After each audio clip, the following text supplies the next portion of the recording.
திரு வேல்முருகன், தமிழ் தேசியத்தை முன்னிறுத்துகிற கட்சிகள்ல ஒருவர், தொடர்ந்து களங்கள்ல தொடர்ந்து போராட்டங்களை பல்வேறு முகங்கள் எடுத்துட்டு இருக்கீங்க. இங்க புதிதாக ஆன்மீக அரசியல் என்கிற ஒரு சொற்றொடரும் வந்திருக்கிறது.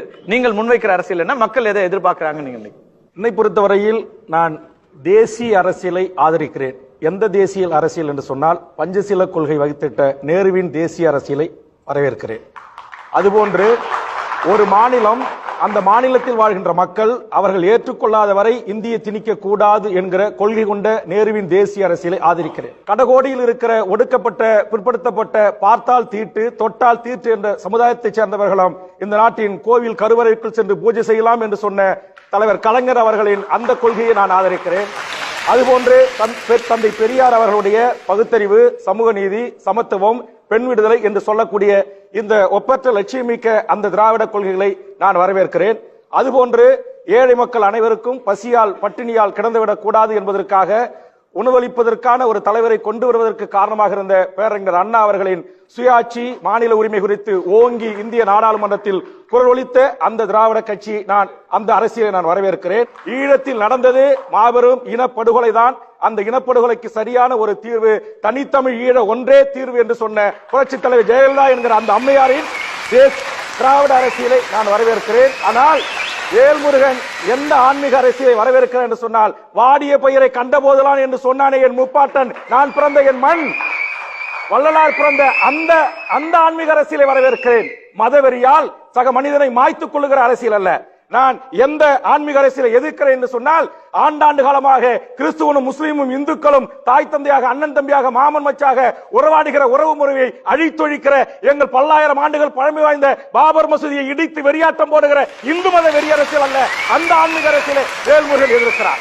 வேல்முருகனுடைய தமிழ் தேசிய அரசியல் என்பது தேசியம் செய்த தவறை, குறிப்பாக ராஜீவ்காந்தி போன்ற பின்னால் வந்த தேசிய கட்சிகள் செய்த தவறை, அதுபோன்று இன்றைக்கு திராவிடத்தின் பெயரால் இன்றைக்கு தமிழ்நாட்டினுடைய கூடங்குளத்தில் தொடங்கி இன்றைக்கு ஜல்லிக்கட்டின் வரையிலும் அனைத்து தமிழ் சமூகத்தின் வாழ் உரிமைகளையும் மத்திய நரேந்திர மோடி என்கிற ஒரு மதத்தை சார்ந்த அரசியல் செய்யக்கூடிய ஒரு இடத்தை அடிமையாக அடகு வைத்துவிட்டு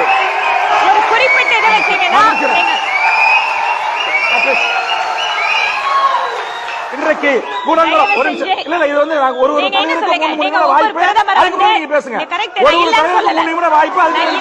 தமிழ் சமூகத்தின் ஆண்டாண்டு காலமான உரிமைகள் அனைத்தையும் காவேரி, முல்லை பெரியார், பாலார், நீட்டுணோ, அணு உலை, இன்றைக்கு மீத்தேன், ONCC இப்படி என்று சொல்லக்கூடிய அனைத்து உரிமைகளையும் எனது பண்பாட்டு விழாவான ஜல்லிக்கட்டுக்கு தடைக்கு துணை போகின்ற இந்த திராவிடத்தினுடைய பெயரை சொல்லிக் கொண்டு இன்றைக்கு ஒட்டுமொத்த நாட்டையே குட்டிச்சவராக்கி ஊழல் மயமாக்கிக் கொள்கிற இந்த திராவிட அரசியலை வேல்முருகன் எதிர்க்கிறார்.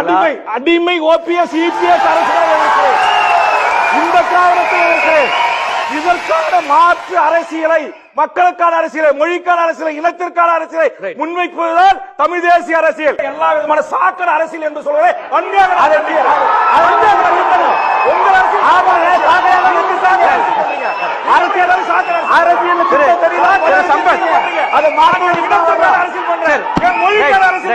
ஆன்மீக அரசியலுக்கு நான் வருவேன் சொல்லி திரு ரஜினிகாந்த் சொல்லியிருக்காரு. தமிழ்நாட்டில் திடீர்னு மிகப்பெரிய மழை, பெருவெள்ளம், ஆழிப்பேரலை, ஒரு மிகப்பெரிய இயற்கை இடர்பாடு வருதுன்னு வச்சுங்க. அந்த இயற்கை வழிபாடு வருகின்ற போது இந்த நாட்டை ஆளுகின்ற ஒரு தலைவன், ஒரு அரசன், ஒரு ஆட்சியாளன் உடனடியாக சம்பந்தப்பட்ட அதிகாரிகளுக்கு தகுந்த உத்தரவுகளை பிறப்பித்து அந்த இயற்கை இடர்பாடுகளிலிருந்து, ஆழிப்பேரலிருந்து, பெரும் வெள்ளத்திலிருந்து மக்களை காப்பாற்றுவதற்கானவனாக அரசியல் தலைவனாக இருக்க முடியும். ரஜினிகாந்த் சொல்கின்ற அரசியல் ஆன்மீக அரசியலாக இருந்தால் அவர் இமயமலைக்கு சென்று, பாபா கோவிலுக்கு சென்று ஆன்மீகத்தை தேடிக் கொண்டிருந்தால் நாளைக்கு செம்பரம்பாக்கம் ஏரியும், புழல் ஏரியும், வீராணை ஏரியும் நிரம்பி சென்னை மழை வெள்ளத்தில் நோங்குகின்ற போது இங்கு இருக்கின்ற பொதுப்பணித்துறையினுடைய அதிகாரி, தலைமை பொறியாளர் நாட்டுடைய முதலமைச்சரிடத்தில் ஒப்புதலை பெற்று உடனடியாக அணைகளை திறப்பதற்கு, ஷட்டரை திறப்பதற்கு அனுமதி வேண்டும், அனுமதி தர வேண்டிய நாட்டுடைய முதலமைச்சர் ஆன்மீகத்தை தேடி இருந்தால் என் மக்கள் செத்து மடிவார். உங்கள் அவர் என்ன சொல்ற, நேர்மறை அரசியலை நான் முன்வைக்கிறேன். ஒரே நிமிஷம், நான் கேட்கிற கேள்விக்கு பதில் சொல்றேங்க. ஆன்மீக அரசியல் சொல்றீங்க, காவேரி பிரச்சனையில நூற்றுக்கணக்கான எனது சொந்த உறவுகளை கர்நாடக மண்ணில வெட்டி கொண்டு காவேரி ஆத்தல வீசினான். 65 பேருந்துகளை கொளுத்தினான். என் பச்சை தமிழ் நாங்க போய் பேருந்துல லாரி ஓட்ட போனோம்னா அம்மனமாக்கி அடித்து துன்புறுத்தினான். நீங்க சொல்ற அந்த ஆன்மீக அரசியல், எந்த உயிருக்கும் தீங்கில்லாத அரசியல், அன்பு நிறைந்த அரசியல், ஏன் அதை ஒரு வார்த்தை தட்டி கேட்பதற்கு உங்க ஆன்மீக அரசியல்